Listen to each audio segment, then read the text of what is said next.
السلام علیکم ورحمۃ اللہ وبرکاتہ۔ الحمد للہ رب العالمین والصلاة والسلام علی اشرف الانبیاء و امام المرسلین نبینا و قدوتنا محمد بن عبد اللہ الامین وعلی آلہ وصحبہ الغر المیامین ومن تبعہم وتابعیہم بإحسان الی یوم الدین، اما بعد۔ رب اشرح لی صدری ویسر لی امری واحلل عقدۃ من لسانی یفقہوا قولی، رب زدنی علما، سبحانک لا علم لنا الا ما علمتنا انک انت العلیم الحکیم۔ مشاہدین کرام، صبح و شام کے اذکار میں جو سلسلہ درس تھا اس کے نئے درس میں آپ کا خیر مقدم ہے۔ آج کے درس میں انشاءاللہ ہم کچھ نئے اذکار پڑھیں گے اور انشاءاللہ حسب معمول ان کو اپنے معمول میں آج ہی سے لانا شروع کر دیں گے انشاءاللہ العزیز۔ صبح و شام کے اذکار میں ایک ذکر وہ بھی ہے جسے رسول پاک صلی اللہ علیہ وسلم نے سکھلایا اپنے ایک صحابی کو، اور وہ ذکر شام کو بطور خاص اللہ کے رسول صلی اللہ علیہ وسلم نے پڑھنے کا حکم دیا ہے، اور وہ ذکر ہے ابو ہریرہ رضی اللہ تعالیٰ عنہ وارضاہ سے روایت ہے۔ وہ کہتے ہیں کہ جاء رجل الی النبی صلی اللہ علیہ وسلم فقال یا رسول اللہ ما لقیت من عقرب لدغتنی البارحہ قال اما لو قلت حین امسیت اعوذ بکلمات اللہ التامات من شر ما خلق لم تضرک۔ ابو ہریرہ رضی اللہ تعالیٰ عنہ وارضاہ سے روایت ہے۔ وہ کہتے ہیں کہ ایک آدمی نبی کریم صلی اللہ علیہ وسلم کے پاس آیا اور کہا کہ اے اللہ کے رسول، کیا تکلیف میں نے پائی اس بچھو سے جس نے گزشتہ رات مجھے ڈنک مار دیا، یعنی بہت زیادہ تکلیف میں نے محسوس کی۔ یہاں پر ما استفہام کا ہے، یعنی ما لقیت من عقرب، کتنی زیادہ تکلیف مجھے پہنچی اس بچھو سے جس نے مجھے رات ڈنک مار دیا۔ آپ صلی اللہ علیہ وسلم نے فرمایا کہ اگر تم نے کہا ہوتا شام جب تم نے کیا کہ اعوذ بکلمات اللہ التامات من شر ما خلق لم تضرک، اگر تم نے یہ پڑھ لیا ہوتا تو تمہیں اس کا ڈنک مارنا نقصان نہ پہنچاتا۔ کیا؟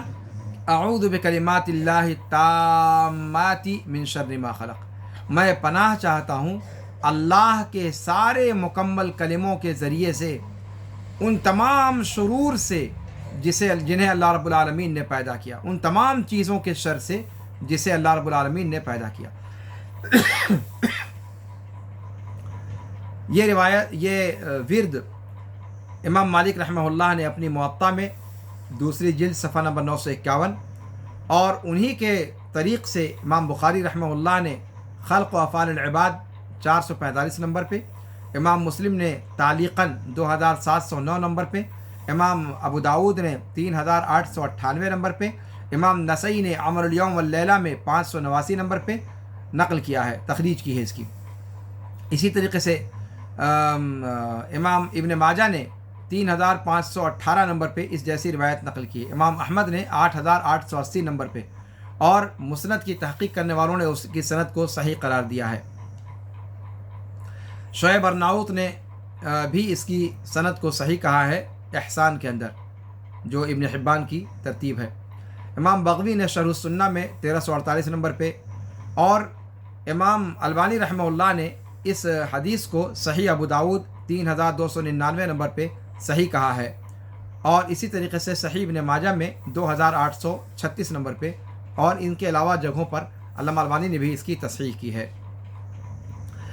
امام ترمذی کی ایک دوسری روایت ہے، اس میں آپ صلی اللہ علیہ وسلم نے فرمایا کہ من قال حین یمسی 3 مرات اعوذ بکلمات اللہ التامات من شر ما خلق لم یضرہ حمۃ تلک اللیلہ، کہ جس نے شام ہوتی ہی 3 مرتبہ اعوذ بکلمات اللہ التامات من شر ما خلق پڑھ لیا، اسے کوئی بھی زہریلی چیز اس رات نقصان نہیں پہنچائے گی۔ گویا یہاں پر اس ذکر کو یا اس ورد کو شام کو 3 مرتبہ پڑھنے کا